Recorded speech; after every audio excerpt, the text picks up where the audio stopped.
Welcome to day 9 of my isolation diary. Now, I had planned today to show you how to open a bottle of fizz in a rather intriguing and dynamic way, but that's going to have to wait because I've woken up feeling slightly under the weather. Who knows if it's the beast, but I feel a little bit unplugged, so I'm going to be sharing with you what I'm actually going to be doing today, which is indulging in some box sets. And I've got 3 corkers to recommend to you: 1 reality show, 1 comedy, and 1 drama. So first up, it's Deadliest Catch. Now that feels like some kind of a guilty confession, and yet I have no shame whatsoever in saying it's one of my favourite shows on TV. Deadliest Catch follows the life of Bering Sea fishermen out of Alaska battling against the elements to bring crabs safely back to shore. So you have huge rogue waves, you might have freezing conditions, interpersonal rivalries, but it brings out exceptional characters. You've got Sig Hansen, he's like naughty Neptune with his daughter Mandy. You've got Wild Bill with his huge silver flowing locks. He looks like kind of rough Gandalf. You really wouldn't want to mess with him.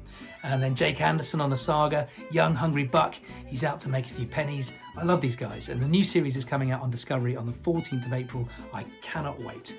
Next up, Curb Your Enthusiasm. It's an old favourite of mine. I've loved it through the years. I've been watching that series since before my kids were born.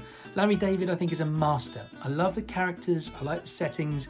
I think some of the series have been better than others. This is a return to form. It feels like the episodes have a real sense of purpose, a good arc. The stories are succinct, the situations are funny, they drag the best out of the characters, and for that reason, I warmly recommend it, especially the rivalries between Larry David and Ted Danson. Genius. Finally, I'm going back to an old classic, which I have in front of me, which is The Wire. I love The Wire.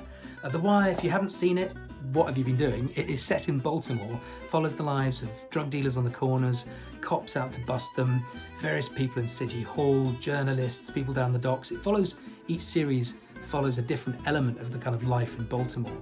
And it's an incredible piece of work in many regards. I mean, it's notably launched the careers of Dominic West. I mean, he's just gone stratospheric.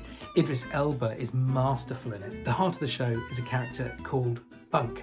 And Bunk is played by Wendell Pierce, who is, you know, when you see a gig and someone's playing an instrument and you sort of forget that there's a division between the instrument and them. That's what he's like with his characters. He is Bunk in this show. He's a brilliant, brilliant performer.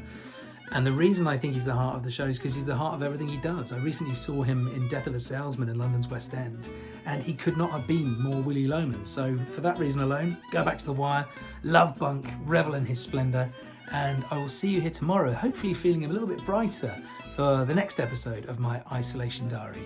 Thanks for watching.